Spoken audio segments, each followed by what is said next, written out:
Kalau yang tadi kan monoalfabetik, contohnya multiplikatif, aditif, kemudian Avinci-Per. Nah, kalau yang Clever-Cipher termasuk dalam polyalfabetik.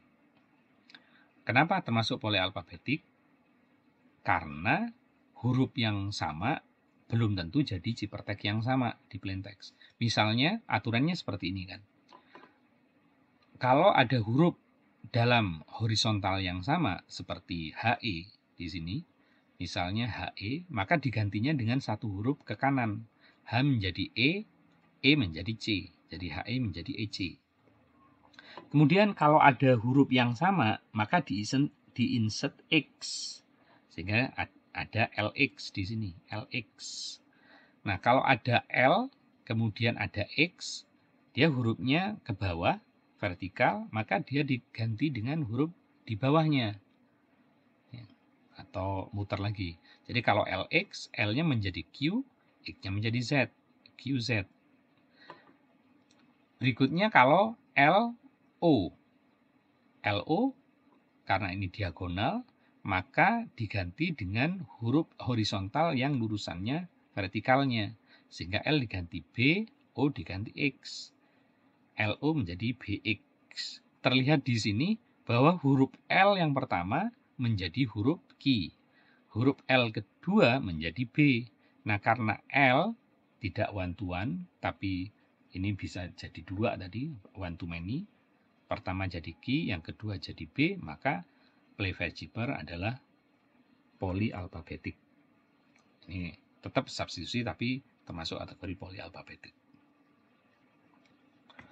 Ini contohnya, misalnya kita punya plaintext adalah enkripsi algoritma shift kelas TMJ, sama. Secret key-nya misalnya ini yang digunakan, maka ciphertext-nya EN. EN menjadi EN, berarti dia menjadi HI. HI. Kemudian KR. KR. K-nya menjadi V, R-nya menjadi F.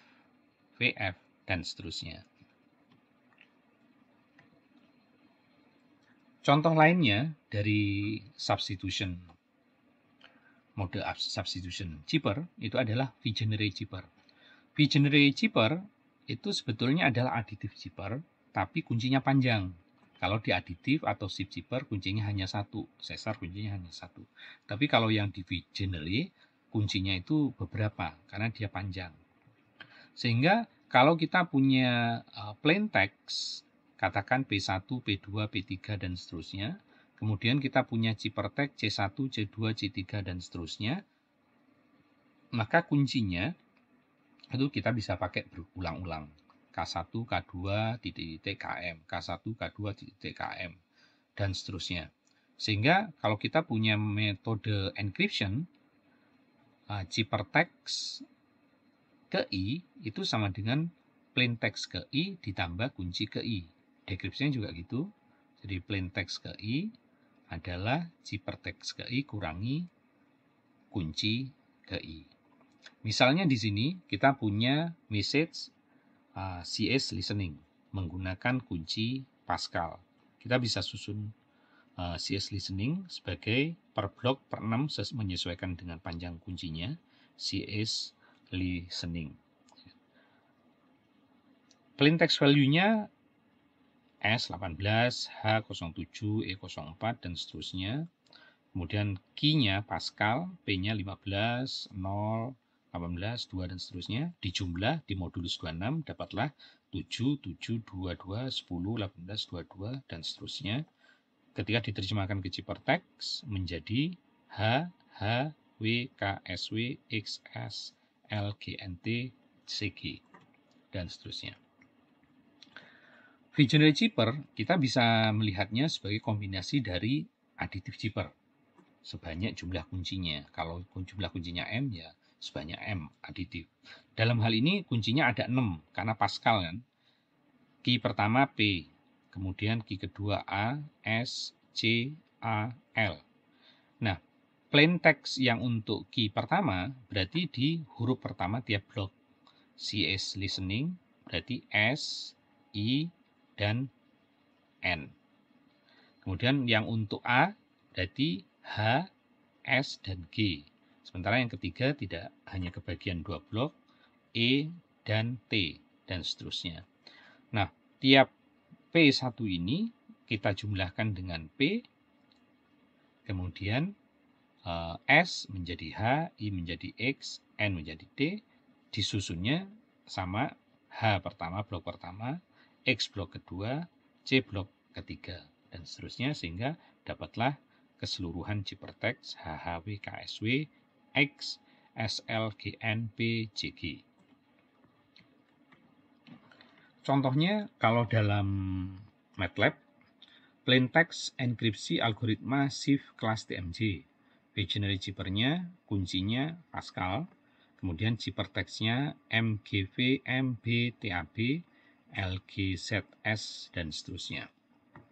Nah, kalau kita simulasikan di MATLAB, plain text-nya sama. Misalnya kita Cipertex 4 sama dengan Visionary. Kita lihat di sini.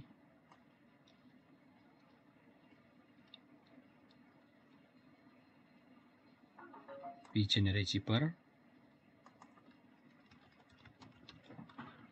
Zipper dari plain text dengan kuncinya Pascal misalnya. Maka kita mendapatkan Cipertex-nya MGV, MB, dan seterusnya. Setelah itu, untuk mendapatkan plain text kembali, maka plain text keempat sama dengan inverse dari Visionary.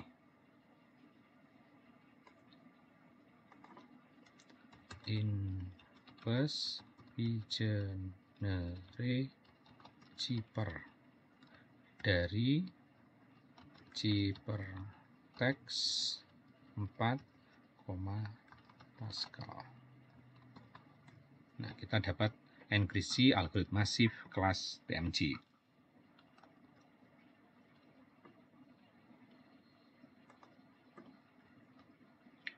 Contoh berikutnya adalah Hill Zipper. Nah, di Hill Zipper itu kuncinya menggunakan matriks ukuran M kali M. Sehingga kita untuk mendapatkan Cipertex itu tinggal mengalihkan plain text disusun dalam bentuk matriks dikalikan dengan kuncinya.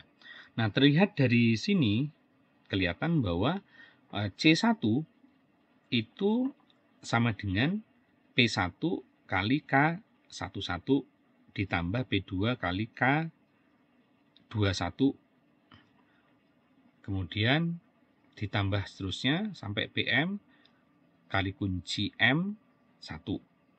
Nah, Cipertex 1 itu tergantung dari P1, P2, dan PM. Nah, otomatis kalau P2 berubah, P3 berubah, C1 pasti berubah. Nah, karena C1 tergantung dari P1, P2, dan seterusnya, maka P1 ini bisa menghasilkan Cipertex yang berbeda. Nah, Hill Zipper berarti termasuk dalam polyalphabetic, bukan monoalphabetic. Nah, syaratnya kunci yang ada di Hill Zipper bisa digunakan kalau kuncinya punya inverse multiplikatif. Berarti nggak semua kunci bisa digunakan. Karena kita modulus 26, nggak semua kunci punya inverse perkalian di modulus 26. Ini contoh kalau menggunakan MATLAB atau TAF, kita bisa simulasikan bahwa kalau misalnya kita punya plain text 2, 13, 3, 4, 8, 18, 17, 4, 0, 3, 2, 4, 25, kuncinya adalah ini. Maka kalau dikalikan dapatlah Cipertex ini. Sebaliknya, kita bisa mendapatkan